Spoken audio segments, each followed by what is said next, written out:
Okay, I hope you've all enjoyed your tea. Are we still recording or recording again? We're good to go. Perfect. So continuing on soft lithography and mainly the soft lithography we use to make devices in PDMS, polydimethyl siloxane. And I'll be looking at some advantage and disadvantage of a couple of its properties, namely the flexibility, the air permeability, and the sorbent properties. Kindly go a little slow. Thank you.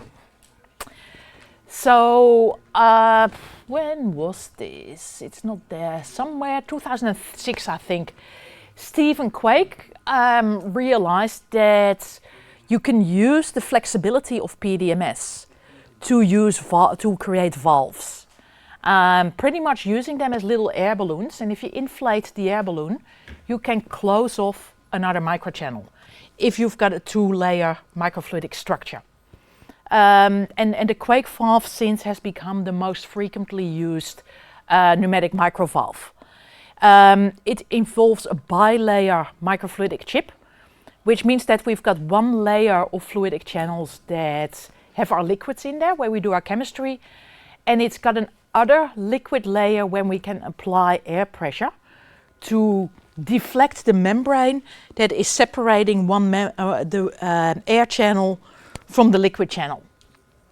On the photo here, we can see that we've got the flow channel that contains our liquids that we want to do our chemical testing with. We've got the control channel, that's a chair that is connected to the air pressure. If the air pressure is on, the PDMS will deform a little bit. But if we only have a thin membrane, as is the case when we've got the flow channel underneath, the PDMS is like a rubber, like the same material that a balloon is made.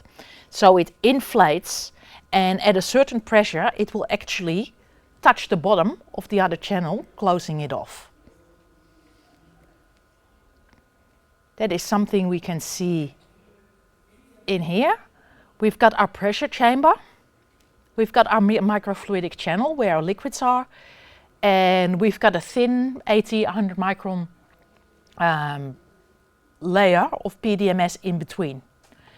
We apply air pressure, which means that our little balloon inflates.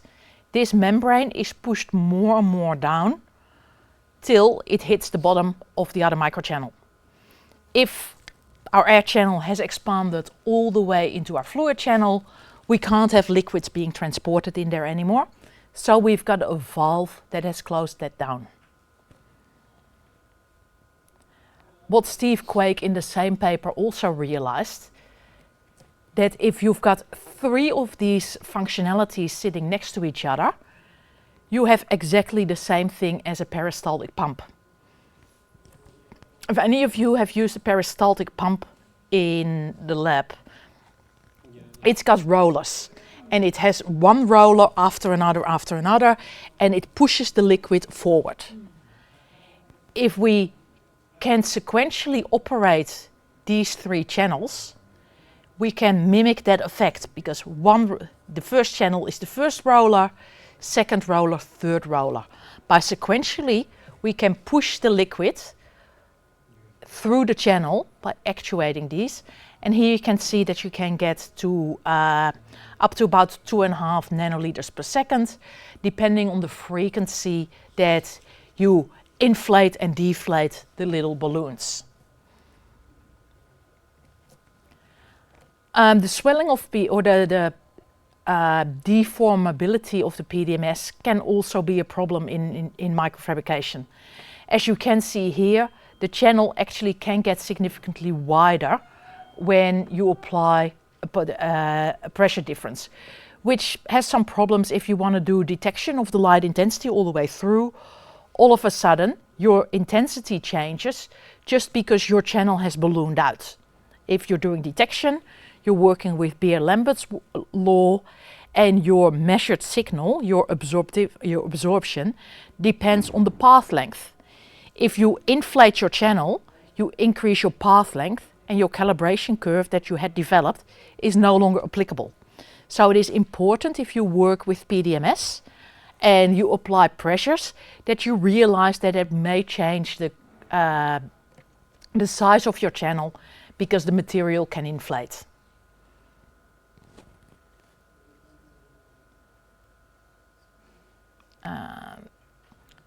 So if we have the channel, we can change the surface properties. We can also use the change of properties to mimic biological processes. I've already spoken about organ-on-a-chip devices, and they mimic organs or little organoids by culturing human cells in microfluidic devices. To get the environment as biorealistic as possible, it is important to realize that not everything is stationary in our body. If we think about our heart, it is pulsing. Our lungs are expanding and decreasing in size. Our bowels are having peristaltic movement. None of these systems are stationary.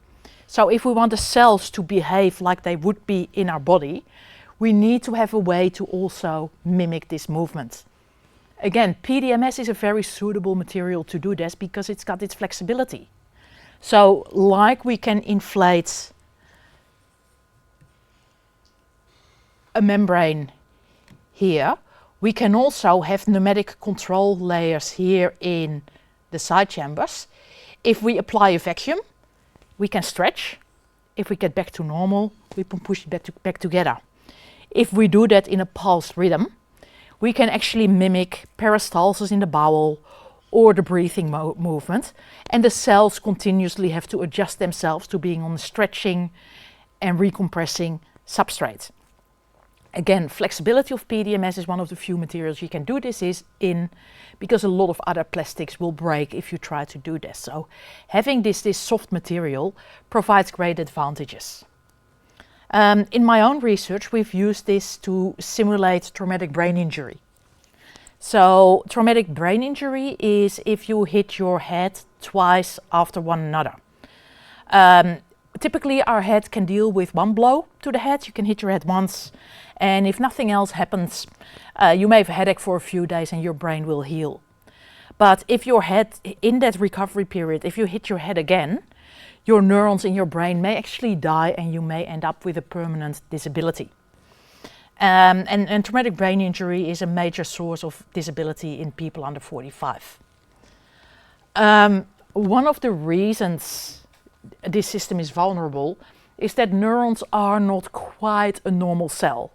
If you think about a cell, you think about a kind of a near spherical ball where there is a nucleus and mitochondria and everything around. But you think about something that's kind of compact. Neurons are the only cell that are not. Neurons have an axon. So they've got this very long arm that your neuron sits in your brain, and this very long arm goes all the way through your spine and electrically and chemically interacts with other environments in your body. Because these axons travel to different territories, it makes them actually really vulnerable to damage and disease. And indeed, there's a lot of diseases of the brain where neurodegeneration, the killing of the neurons in the brain, is the cause of the illness of the patient. One of the nice things that can be done with microfluidics is that you can make devices that you can study the neuron and the axon separately. The cell body, the big part of the neuron, is about 20 micrometers, whereas the axon is 1 or 2, so it's much, much smaller. Moving this way. What that means is if we see the population in a PDMS device, we've got a PDMS device here with 100 micron deep chambers for seeding our neurons, but 5 micrometer grooves connecting to another chamber. When we seed a neuron population into this chamber, the cell bodies will all stay located in this chamber because a 20 micron cell doesn't fit through a 5 micron hole. The axons, however, only need 1 or 2 micron to go from one place to another. And they're curious, so they like to explore their environment. So a couple of days after you've seeded neurons in one of these culture chambers, the axons will actually expand through the grooves to the other side. which means that we've got an area where there's exons only. Combining this knowledge that had been done started off by the Taylor group, combining this knowledge with the idea that we can balloon the PDMS, made us wonder if we could actually put a little balloon under these exons to mimic a stretch injury on a neuron. We thought that if the neurons would be sitting on the surface and we balloon the surface out, it should create a short pulse where the axon is being stretched. So we apply the pressure. Here the neuron is just the way it's cultured. Here all of a sudden the neuron gets stretched.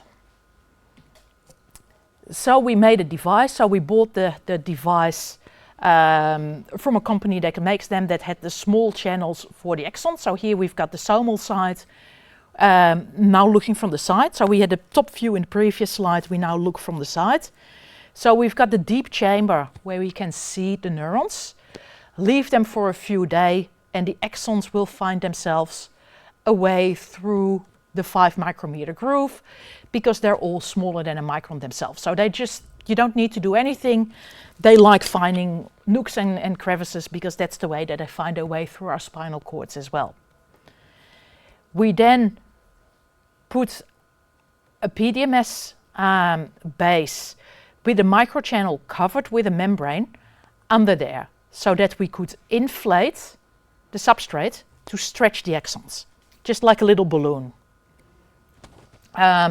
The setup, if you go to the original paper by the Quake group, they actually provide you with all the hardware as well as the programs how to control the Quake valves. So there's a couple of different solenoid valves, there's little connectors to connect to your fluidics, and there's a little board you can create to connect it to your computer, that you can say for the first 5 minutes I want these 3 channels activated, I then want those others. So both the software and all the components you need to buy are available online from the reference with the paper that I just showed. Using this, we used an optical profiler to measure how much we could deflect our surface by inflating the balloon. And here you can say if we increased from about 12 PSI to 40, we could deflect our membrane from 2 to 5 micron. Relatively small, but should be biologically relevant to the way that an axon actually gets stretched in the brain when you're in a traffic accident. So we hope that we would have a model here for inflicting traumatic brain injury to a neuron. And indeed, here we've got a control, and you can see the very thin line of the axons growing. After 5 hours, you can still see the lines. After 24 hours, the lines are still there. If we apply a 35 PSI pulse, which means that we deflect, we inflate our balloon to 5 micron high and then down again for 7 seconds, which is kind of the bang that you get to your head and you get your concussion. You can see that after 5 hours, you can see some blebs being formed in these axons. And after 24 hours, you can see that these get more and more pronounced, and actually they don't connect anymore. So the axons have completely beaded up. So a 5 micron injury, 4.5 micron deflection for 7 seconds is enough to kill the axons. If we look at that with fluorescent stains, you can see the beading up a lot more clearly. You can see without the injury, the axons are nice and smooth. After the injury, you can see all these blobs being formed, which is agglomeration of protein at one place, which means we'll get a shortage of protein at other places. And that means that the axon is on its way to die. If we look at the soma side, so the soma is the cell body. Remember, we had the big 20 micron blurb that contained the nucleus and the mitochondria, and then the thin axon. This is looking at the axon. This is looking at the cell bodies. Here you can see the cell body itself with the nucleus. If we have no control, we can see a healthy growth where we've got the dendrites and we get very little blebbing. Whereas if we can see after the injury, even at the soma, we can see the blebbing taking place, which means that despite the fact that the injury took place 500 microns away from that body, which is a very long distance for a cell, the signaling of something is wrong actually progresses all the way back to the cell itself. And all the cells here in this injured, after the injury, are unhealthy. And if we repeated this injury twice, so this is here injury and it could kind of recover. So this is the time that when you have a blow to your head, you've got a headache for a few days and you may not be able to read. If you get another hit, so if we had inflated our valve, left the devices for 24 hours, then did another pulse, they all died. And that is the problem with the repeat injury, and why after you've hit your head significantly once, you need to be careful for a couple of days, because within a certain window, your neurons lose the ability to recover if you get a second blow to the head. So this here is an example demonstrating both that using microfluidics, we're on the same size scale as cells. So we can use microfluidic features to separate our cell bodies and our axons, and that way conduct complex biological experiments to look at a cell-based response. And that is something that you can't do when you're culturing your cells in a petri dish. So microfluidics provides us with new opportunities to study biology. At the same time, it also showcases the benefits of PDMS. PDMS is flexible, which means that using a small pressure pulse, we can deform surfaces, we can create these stretch injuries. Adding a tool to our toolbox, studying how cells respond to something like a stretch injury. So that's all using the flexibility of PDMS. The next part of PDMS is that it's air permeable. For cell culture, that is very good as well, because cells respirate. They use oxygen and they release CO2. So having an air permeable material to culture your cells in is actually really, really good, because that means that new oxygen can enter the device and the used CO2 can leave the device without us as people in the lab needing to do anything.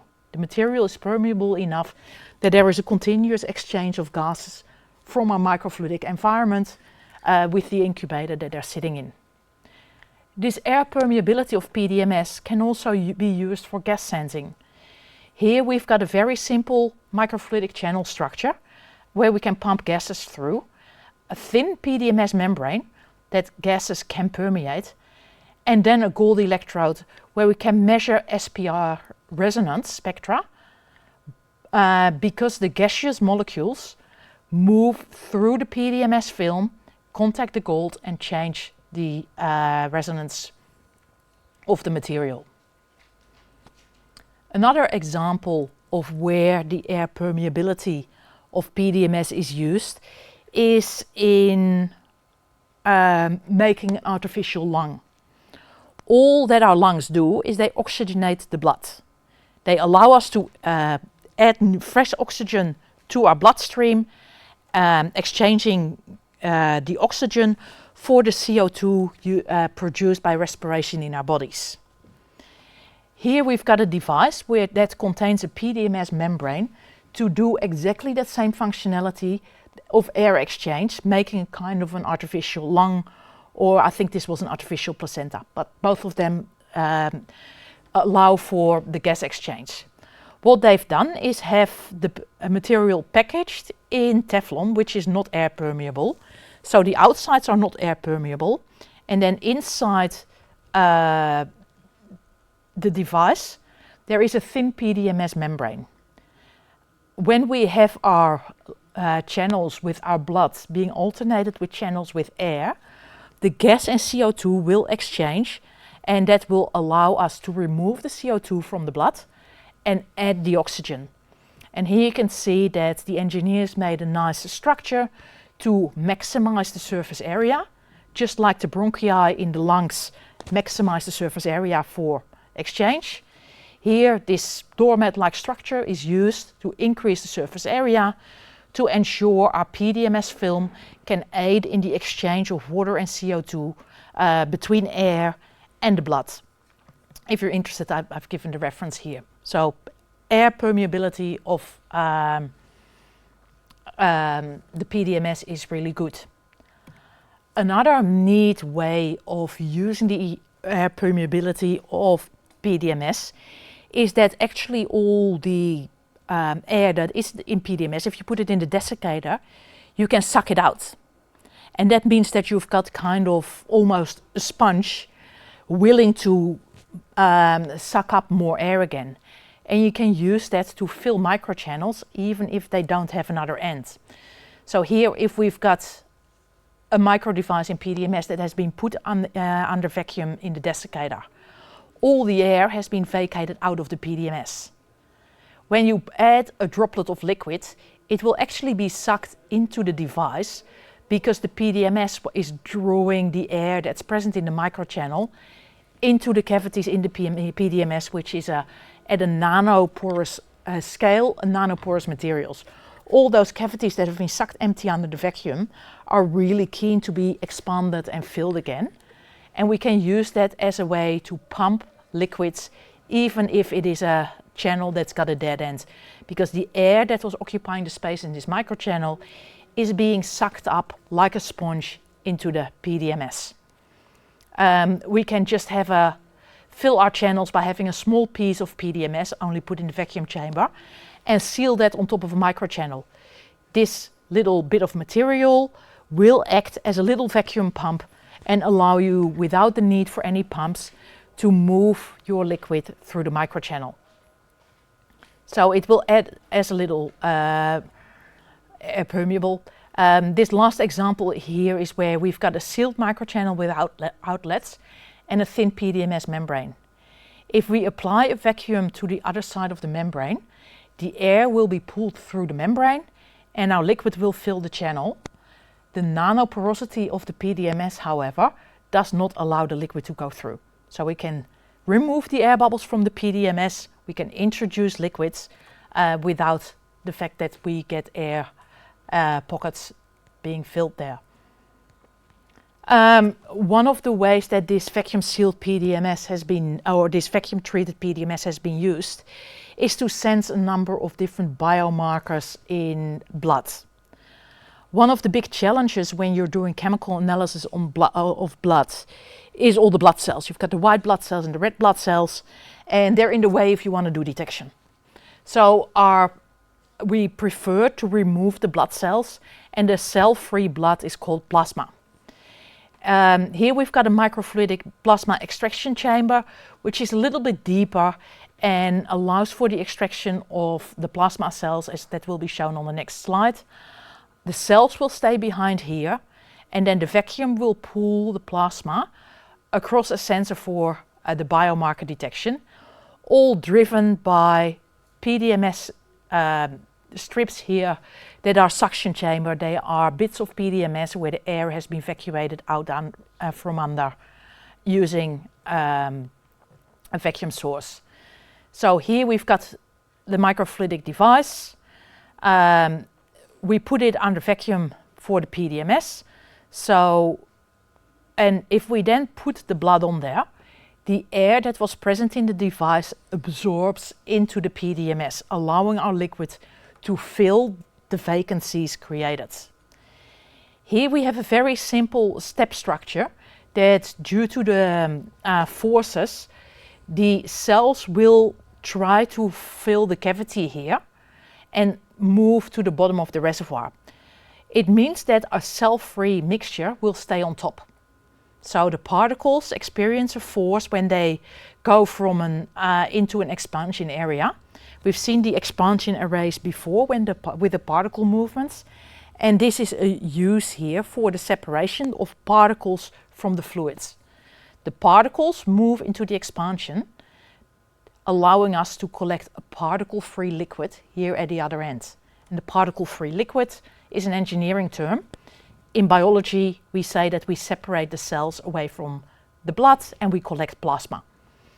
So here we use a fluidic phenomena imposing a force on the particles to go down, all the blood cells sit in this waste reservoir. We start off with blood, we end up with plasma. The plasma passes our electrochemical sensors, and we are able to detect our biomarkers in an environment free of cells. This device didn't need any active pumps or anything. All it needed was to be placed under vacuum to vacate all the air from the PDMS structure, and then the PDMS itself could drive the fluidic transport. All really beautiful parts and properties of PDMS. However, on Thursday, before we went on the long weekend, we had Professor Malik talking about SPME, solid phase microextraction. Does anyone realize or remember what the material was that these SPME fibers are made of? It's on the slide. PDMS. The same PDMS we've been talking about for the past hour. So as an analytical chemist, I get a little bit scared about using PDMS devices. If in liquid chromatography and gas chromatography, we use it as an ideal sorbent because our analytes really like binding it, would this really be the best material to do chemical assays in? So there is a little bit of a challenge there that you need to understand. PDMS is great, it's got fantastic properties, but it also does have limitations. You can use it for extracting, but if you don't want anything to extract, you can't stop it extracting molecules from your sample. There's a couple of people that have looked at that. Here we've got fluorescent images of Nile red that was introduced into a microchannel repeatedly. So introduced, taken out, reintroduced. And you can see every time it happens, the fluorescent intensity goes up. Because more of our Nile red, our hydrophobic small molecule dye, actually is extracted into your chip material. Here you can see that if you pump it through your channel, you get your channel and your walls become increasingly fluorescent. I particularly love this image where the liquid has been taken out of the microchannel, and then they took a razor blade and chopped it through half. This is our microchannel where we want to do our chemistry. Our analyte has actually gone into the walls. Would be nice if we would be doing chromatography, maybe. But if you want to be separating your analytes here in your microchannel, it is no good if your analytes are sitting all around. So for cell culture, you can pacify the surfaces. You're typically talking with proteins that are not that prone. But if you're doing small molecule testing, please note that PDMS is a sorbent. If it works good for solid phase extraction, you need to carefully pick your analytes and make sure they're hydrophilic. Because if you work with PDMS and you develop an analytical assay for a slightly hydrophobic molecule, it will, like the Nile red has done here, enter your chip material, which means that your detector is not going to see it at the end of your assay. Worst, if you use your chip for 2 or 3 days, your baseline will go up and you're not doing your assay anymore. You're just measuring the amount of analyte that's building up in your device materials. So that's one of the things that is important to realize. Here they've done similar experiments with quinine at different pHs. And you can see that if you fill your microchannel at low pH,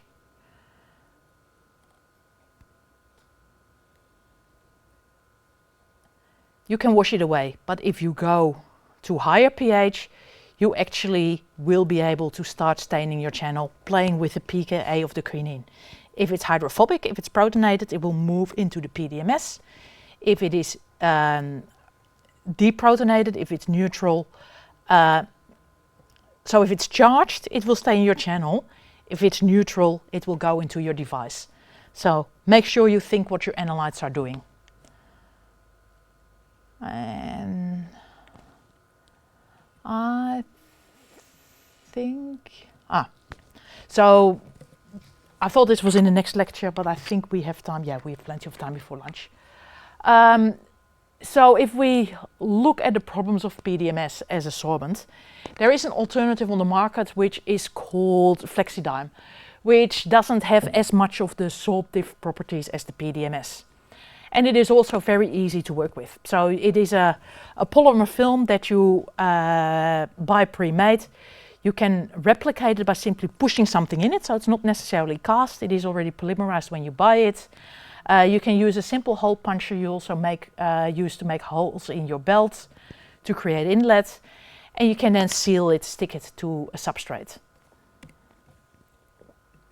And then I hope that this movie plays, because that shows how the devices are being made using the Fluidyme. There we go.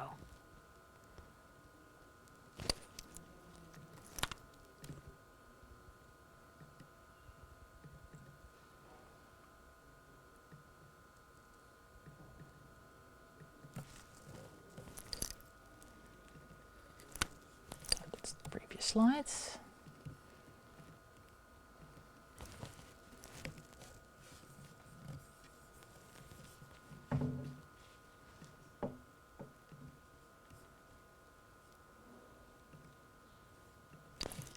Let's try my previous trick, because I could very nicely, when I went out of the slideshow mode, it did play.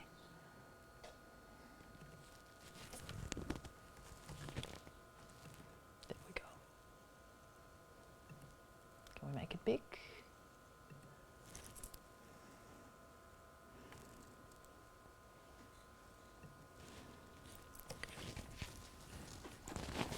So my data has run out.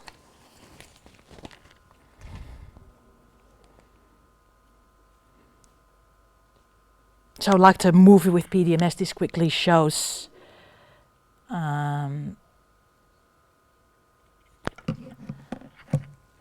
how easy it is to make the device with the Fluidyme. So the material itself, I don't know the price by heart, but it isn't a cheap material, but it saves you from having to buy a significant infrastructure.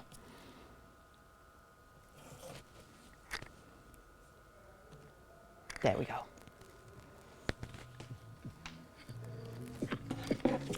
Move the speaker your way again. And I'll see if I can...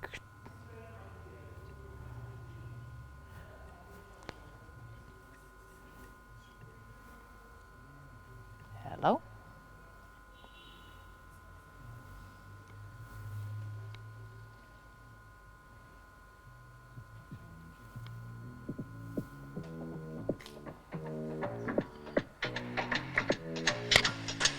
You can see you buy it as a film. That is the polymer.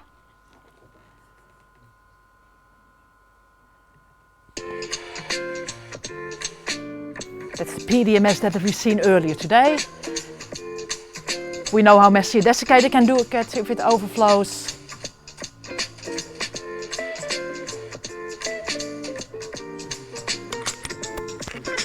See if it wants to go again.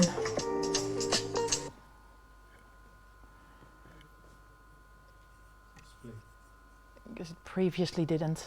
Now we are. We've woken up. So that's where we were.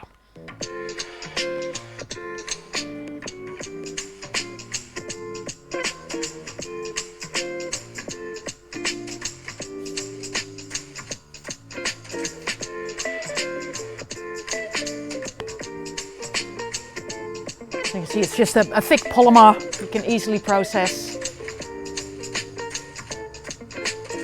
Imprint your structures on there and then reversibly seal it to a glass slide.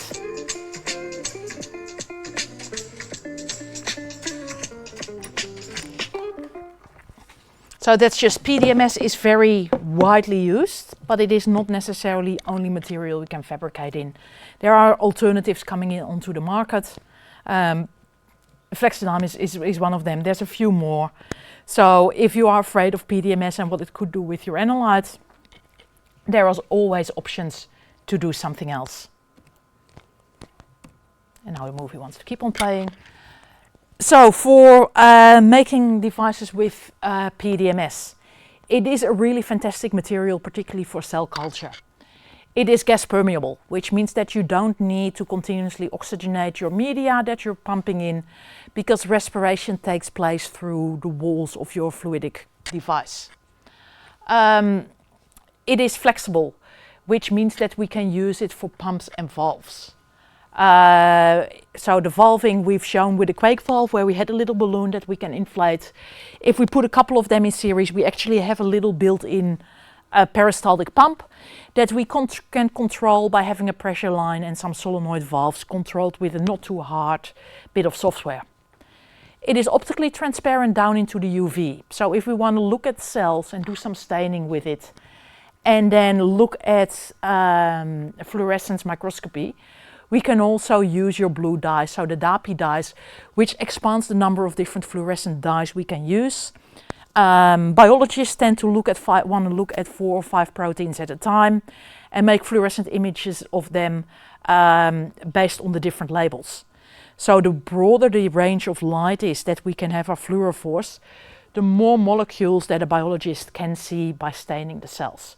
On the other hand, a transparent microfluidic device is really convenient to work with, because you can inspect it under the microscope, you can study your processes, you can see what's going on. So transparency is important. PDMS is also electrically insulating, which means that we can do electrophoretic separations in it. It is chemically inert, so it's compatible with a lot of solvents, which is good if you want to do some organic synthesis. And once you've got a template, and there's a vast variety of different ways that you can make templates, you require very little infrastructure. It needs a bit of time, and you need to make sure you don't work too messy, because cleaning up is a lot of work. But it does allow you, if you've got a balance and an oven that can heat up to 60-65 degrees, you are in a position to make PDMS devices. And most laboratories out in the world have the facility to have access to an oven and a balance. So you can, it is a democratic technique, as in once you've got a template, you can actually replicate the devices quite easily.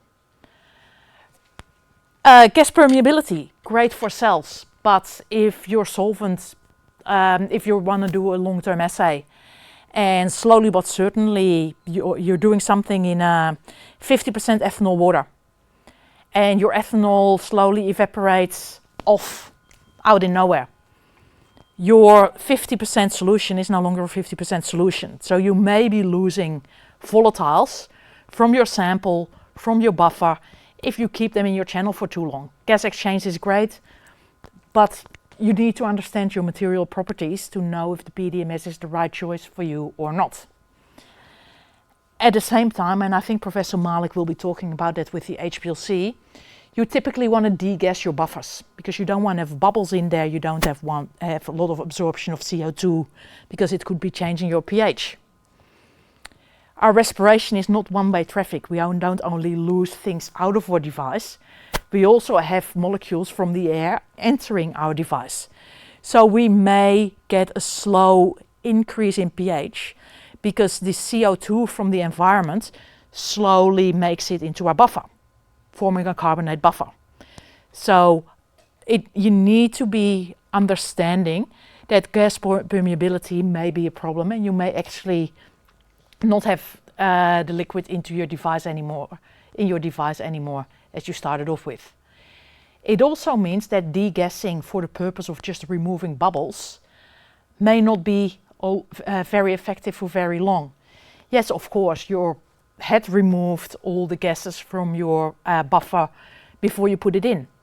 But by the time you've left your buffer for an hour in your device, you may see the nucleation of little bubbles again, because gases have permeated through the PDMS and entered your buffer, and may be able, if there's a little sharp edge on a corner, nucleate and form a small bubble again.